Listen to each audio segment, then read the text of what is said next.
Functional versus non-functional software testing can be explained through an analogy of a hungry lady who has awoken from a nap, and so has decided to order a takeout, specifically a dirty kebab. Oh yeah! And you can think of this process of ordering and waiting for that kebab as functional testing. You see, functional testing in the world of software testing ensures that end-user requirements are properly satisfied. So, in this analogy, the end-user requirement is to have that tasty kebab delivered as soon as possible, meaning that the end user, or the customer in this case, does not need to know the internal workings and cooking process in the kitchen. All they are concerned about is the end result.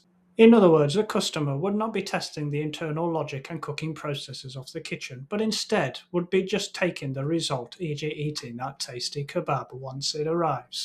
Now here's an important technical CISSP and CCSP exam tip.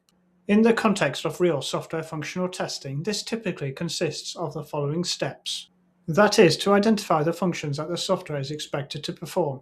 Then create the input data based on the function specification to determine the output based on what the result should be, and then execute and compare the actual results against the expected results.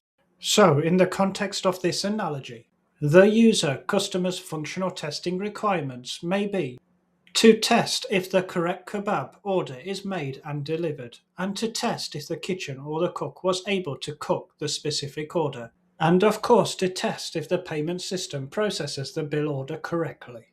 And that is functional testing, which is all about the result, in other words, the kebab. Now, what about non-functional testing? Well, this is obviously in contrast to functional testing, just ever so slightly. And non-functional testing may also be referred to as non-functional requirements, NFRs. And NFRs are usually documented in another document known as SRS, which is Software Requirements Specifications. And unlike functional testing, non-functional testing is concerned about how a system operates. In other words, the underlying kitchen and the chef and the processes that go into making the kebab.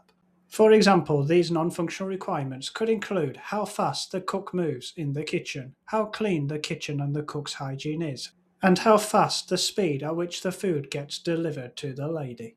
Now, under the non-functional testing, there are some important technical CISSP and CCSP exam keynotes. Non-functional testing requirements often include metrics such as backup, recovery, and disaster recovery procedures, as well as various testing caveats such as synthetic transactions and test harnesses, and this is to stress test volumetric requirements. And furthermore, non-functional testing should include BCDR, business continuity and disaster recovery processes. In that, activities and metrics from BCDR should be fed into the non-functional testing, as this is very important to keep the system running and recovering, and for all worst-case scenarios that may occur outside of functional testing. As again, remember, non-functional testing, or NFRs, define how a system operates, hence the need for these metrics. And again, just to recap, functional testing, on the other hand, is only concerned about the end result. Now, you may also hear of the term use cases.